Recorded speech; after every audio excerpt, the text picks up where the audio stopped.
Chapter 24. The Spring Rush. "No music tonight," Pa said that evening at the supper table. "Early to bed and early to rise, and day after tomorrow our claims filed on the homestead." "I'll be glad, Charles," said Ma. After all the bustle of last night and this morning, the house was quiet and composed again. The supper work was done. Grace slept in the trundle bed, and Ma was packing the lunch that Pa would eat on his way to Brookings. "Listen," Mary said. "I hear somebody talking." Laura pressed her face to a window pane and shut out the lamplight with her hands. Against the snow she saw a dark team and a wagon full of men. One of them shouted again, and then another jumped to the ground. Pa went to meet them, and they stood talking. Then Pa came in and shut the door behind him. "There's 5 of them, Caroline," he said. "Strangers on their way to Huron." "There isn't room for them here," said Ma. "Caroline, we've got to put them up for the night. There isn't any other place they can stay or get a bite to eat. Their team is tired out and they're greenhorns. If they try to get to the Huron tonight, they'll lose themselves on the prairie and maybe freeze to death." Ma sighed. "Well, you know best, Charles." So Ma cooked supper for 5 strange men. They filled the place with their loud boots and loud voices, and their bedding piled in heaps, ready to make their beds on the floor by the stove. Even before the supper dishes were finished, Ma took her hands from the dishwater and said quietly, "It's bedtime, girls." It was not bedtime, but they knew that meant that they were not allowed to stay downstairs among those strange men. Carrie followed Mary through the stair door, but Ma held Laura back to slip into her hand a strong sliver of wood.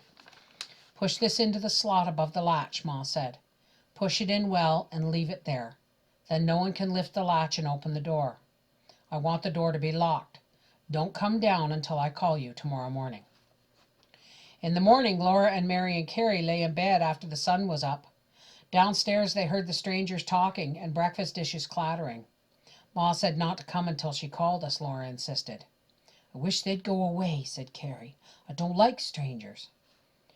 "I don't either, and neither does Ma," said Laura. "It takes them a long time to get started because they're greenhorns." At last they were gone, and at dinner Pa said he would go to Brookings tomorrow. "No use starting unless I start early," he said. "It's a long day's trip, and there's no sense starting after sunup and having to camp out overnight in this cold." That night more strangers came. The next night there were more. Ma said, "Mercy on us, aren't we to have one night in peace by ourselves?" "I can't help it, Caroline," Pa said.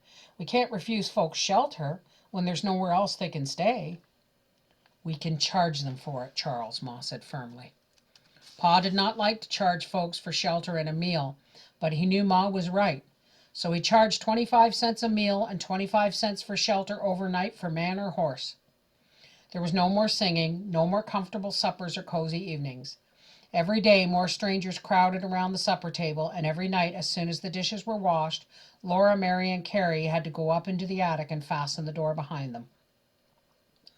The strangers came from Iowa, from Ohio, from Illinois and Michigan, from Wisconsin and Minnesota, even from faraway New York and Vermont. They were going to Huron or to Fort Pierre or even farther west looking for homesteads. One morning Laura sat up in bed listening. "Where's Pa, I wonder?" she said. "I don't hear Pa's voice. That's Mr. Bose talking." "Maybe he's gone to get the homestead," Mary guessed. When at last the loaded wagons went away to the west and Ma called the girls downstairs, she said that Pa had started before sunup. "He didn't want to go and leave us in this rush, but he had to. Someone else will get the homestead if he doesn't hurry. We had no idea that people would rush in here like this, and March hardly begun." This was the first week in March. The door was open and the air felt like spring. "When March comes in like a lamb, it goes out like a lion," said Ma. "Come, girls, there's work to be done. Let's get this house in order before more travelers come." "I wish nobody had come till Pa gets back," Laura said, while she and Carrie washed the stacks of dishes. "Maybe nobody will," Carrie hoped. "Mr. Bose is going to look after things while your Pa's gone," said Ma. "He's asked Mr. and Mrs. Bose to stay here. They'll sleep in the bedroom, and Grace and I'll go upstairs with you girls." Mrs. Bose came to help. That day they cleaned the whole house and moved the beds. They were all very tired. When in the last of the sunset they saw a wagon coming from the east, there were 5 men in it. Mr. Bose helped them put up their horses in the stable. Mrs. Boast helped Ma cook their suppers. They had not finished eating when another wagon had brought 4 men. Laura cleared the table, washed the dishes, and helped put supper on for them again. While they were eating, a third wagon brought 6 men. Mary had gone upstairs to be away from the crowd. Carrie sang Grace to sleep in the bedroom with the door shut. Laura cleared the table again and washed the dishes again. "This is the worst yet," said Ma to Mrs. Boast when they met in the pantry. "There isn't room for 15 on the floor. We'll have to put some beds in the lean-to, and they'll have to use their robes and blankets and coats for bedding." "Rob will tend to it. I'll speak to him," said Mrs. Boast. "Mercy me, that's not another wagon?" Laura had to wash dishes again and reset the table again. The house was so full of strange men, strange eyes, and strange voices, and bulky coats and muddy boots that she could hardly get through the crowd. At last they were all fed for the last time and the last dish washed. Ma, with Grace in her arms, followed Laura and Carrie to the stairs and carefully fastened the door behind them. Mary was sleeping in bed, and Laura could not keep her eyes open while she undressed. But as soon as she lay down, she was wakened by a noise downstairs. There was loud talking and walking. Ma sat up to listen. The downstairs bedroom was still, so Mr. Boast must think that the noise was all right. Ma lay down again. The noise grew louder. Sometimes it almost stopped, and then suddenly it burst out. A crash shook the house, and Laura sat straight up, crying out, "Ma, what's that?" Ma's voice was so low that it seemed louder than all the shouting downstairs. "Be quiet, Laura. Lie down." Laura thought she could not sleep. She was so tired that the noise tormented her. But another crash woke her out of a sound sleep, and Ma said, "It's all right, Laura. Mr. Boast is there." Laura slept again. In the morning, Ma gently shook her awake and whispered, "Come, Laura, it's time to get breakfast. Let the others sleep." They went downstairs together. Mr. Boast had taken up the beds.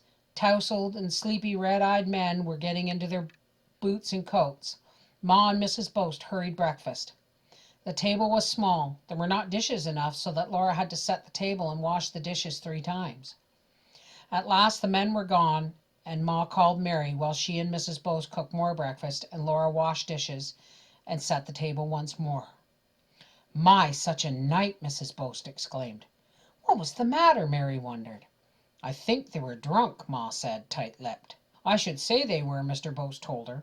"They brought bottles and a jug of whiskey.